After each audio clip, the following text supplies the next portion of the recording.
Former Wakefield Trinity center Ian Brooke is talking about the famous Watersplash final in which he played in 1968. He is not, though, referring to the dramatic incident that everyone else always recollects. That, of course, was when, with the last play of the Challenge Cup final, Trinity's Don Fox, having already claimed the Lance Todd Trophy as man of the match, missed what would have been a match-winning conversion from almost in front of the posts. Having slightly lost his footing in the atrocious conditions, a huge downpour before and during the game left Wembley looking like a lake. Heartbroken Fox slumped to his knees, utterly dejected. It created one of the most iconic images in the sport's history as lucky Leeds celebrated a 11-10 win to take the prestigious trophy back to West Yorkshire. However, ahead of the match's 50th anniversary tomorrow, Brooke told the Yorkshire Post, "No, that wasn't it. What narked me was that Leeds didn't score a try that day. They had one given by the referee. Leeds were awarded an obstruction try. I don't think there had ever been one awarded in a Challenge Cup final before then. That was the biggest talking point. It was never a try. It shouldn't have been given. They were rare back then, but when I watch nowadays and see what is given as obstruction, it is just farcical. I just laugh when I see it.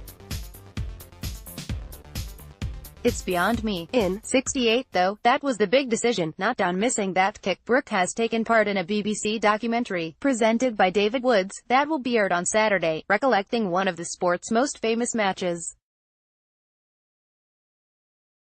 Charleston-born Fox, who died aged 72 in 2008, was forever remembered for that moment, but which prompted Eddie Waring's famous "He's a poor lad" line during commentary, which was broadcast live on the BBC's Grandstand program. The legendary Neil Fox, still the sport's greatest ever points scorer and Don's younger brother, should have been kicking goals that afternoon, but the prolific center missed the match due to injury.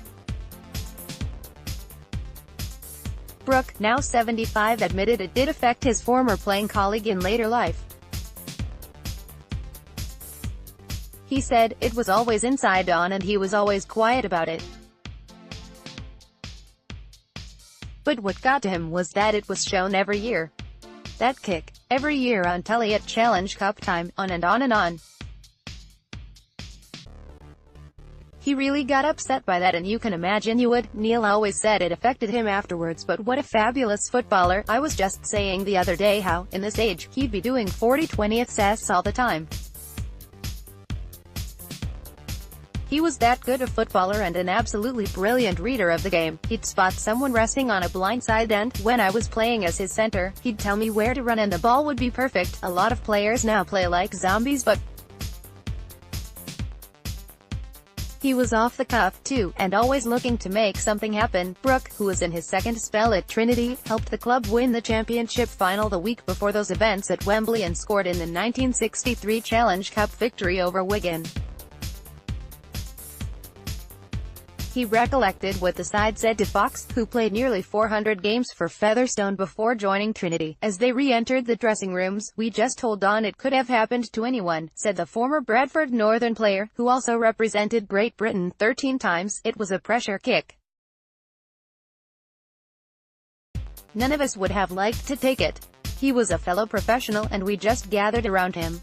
That was it. We all got back on the coach to go to our hotel, but just took him to the pub over the road. We all had a beer and he was feeling a bit down, but we just tried to cheer him up, and there was plenty of characters in that Trinity team who could help do that." Brooke, who appears along with Neil Fox in the program, maintained it was the right decision for the game to go ahead, with that many people in the stadium, 87,000. "I don't think they could have called it off," he explained. "I thought we were the better side against Leeds on the day, though, and were in their half for most of the game." Rugby League's legendary Watersplash final will be shown on BBC One on Saturday, 1:15 p.m.